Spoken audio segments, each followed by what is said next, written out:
Bien, nous allons passer à la partie pratique de ce module. Donc, je vais vous expliquer comment convertir une masse en fréquence.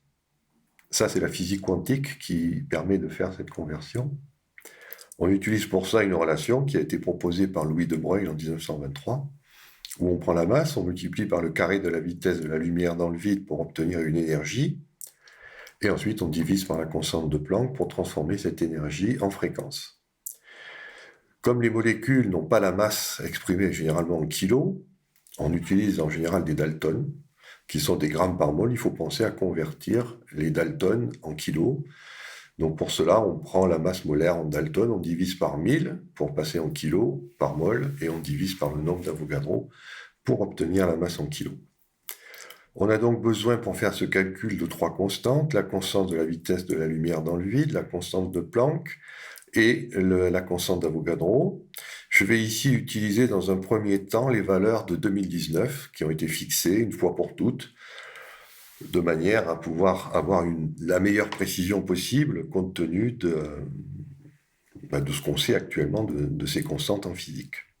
Alors on y va, je prends la vitesse de la lumière dans le vide, 299 792 458 mètres par seconde, et j'élève cette valeur au carré. Je divise ensuite par la constante de Planck, 6,626 06954 10 puissance moins 34. Voilà, et j'obtiens donc mon facteur de conversion qui me permet de passer des kilos aux hertz. Alors, évidemment, c'est un nombre gigantesque.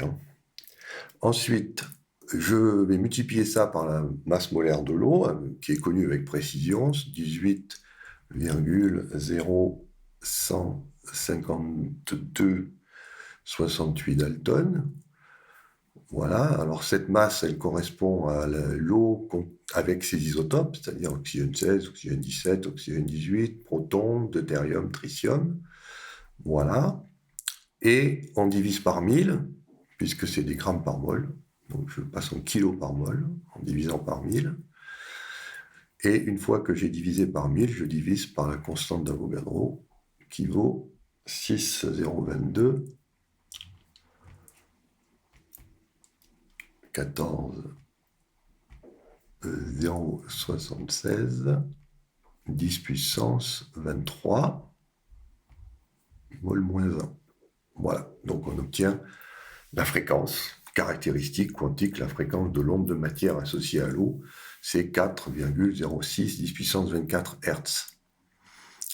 Donc je vous rappelle que sur un plan pratique, toutes les fréquences qui sont au-delà de 10 puissance 20 Hz, c'est quasiment pas les mesurer. Donc ça veut dire que là, on n'est pas avec une fréquence normale, ce sont des fréquences d'ondes de matière qui peuvent être très énormes. Donc pour pouvoir se ramener à une fréquence qui est audible, on va jouer sur ce qu'on appelle les transpositions d'octaves, c'est-à-dire qu'on va diviser par 2 un certain nombre de fois cette valeur, jusqu'à venir dans un intervalle qui est compris entre 20 et 20 kHz, qui est l'intervalle où l'oreille humaine peut entendre des sons.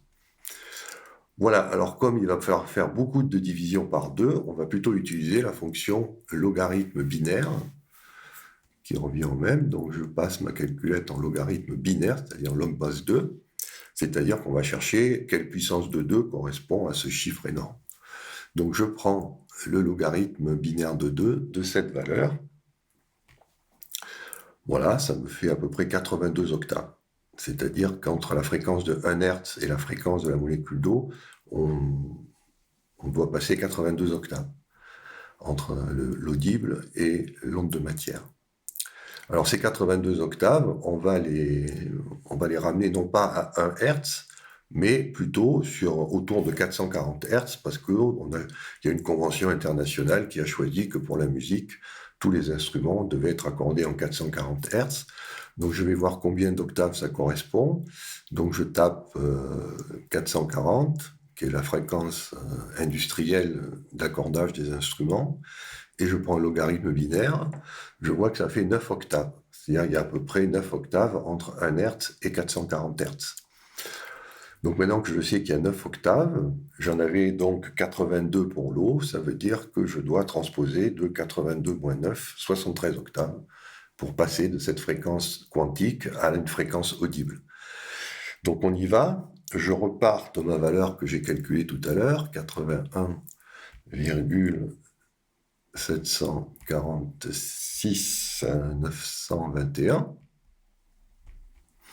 Je soustrais 73 octaves. Voilà. Et puis, je prends l'exponentielle en base 2 de ce chiffre.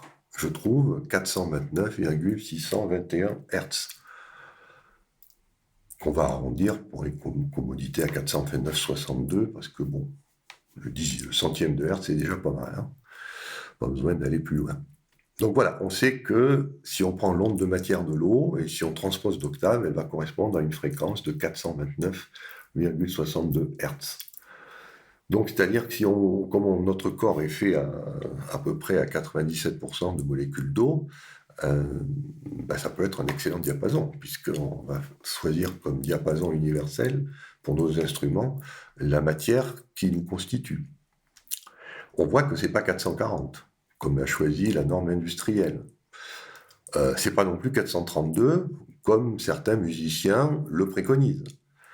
Mais par contre, on voit que 429,6, c'est presque 430, 432, on est quand même plus proche de 432 que de 440. Comment on peut obtenir une valeur 432 ? Eh bien, en fait, on peut faire exactement le même calcul, mais au lieu d'utiliser les constantes de 2019, on va prendre des constantes arrondies à un ou deux chiffres. Maintenant, avec des constantes non pas exactes, mais approchées. Alors, on recommence. 3 10 puissance 8 pour la vitesse de la lumière, que j'élève au carré. Je divise par la constante de Planck avec un chiffre significatif, 6,6 10 puissance moins 34. Voilà mon nouveau facteur de conversion.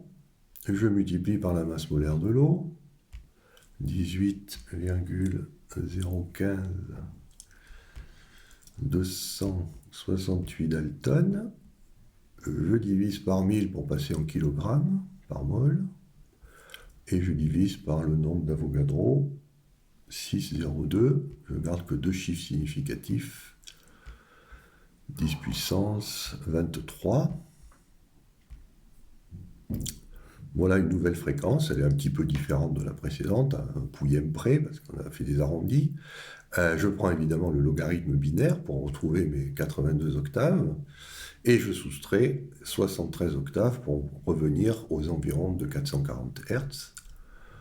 Voilà, et maintenant je vais prendre l'exponentielle en base 2 de ce logarithme pour retrouver la fréquence. Et on voit qu'on trouve effectivement, avec ces arrondis-là, 432,07 Hz. Donc on peut dire que le diapason de 432 Hz pourrait correspondre à la fréquence quantique de l'eau au sens de De Broglie, mais avec des constantes de la nature qui sont à un ou deux chiffres significatifs, et non pas avec tous les chiffres qu'on leur connaît, toute la précision qu'on connaît aujourd'hui. Donc voilà. On a trois possibilités, soit on utilise effectivement le diapason industriel 440 Hz, qui est une norme technique qui ne correspond pas à quelque chose de particulier chez nous, soit on utilise 429,62 Hz qui correspond à la fréquence de l'eau qui nous constitue. Un compromis peut être effectivement d'utiliser 432. Reste à voir si la différence entre 429 et 432, 3 Hz de différence, est significative sur un plan physiologique, ou si le 432 suffit pour déjà s'approcher de la fréquence de l'eau. Voilà, à vous de choisir.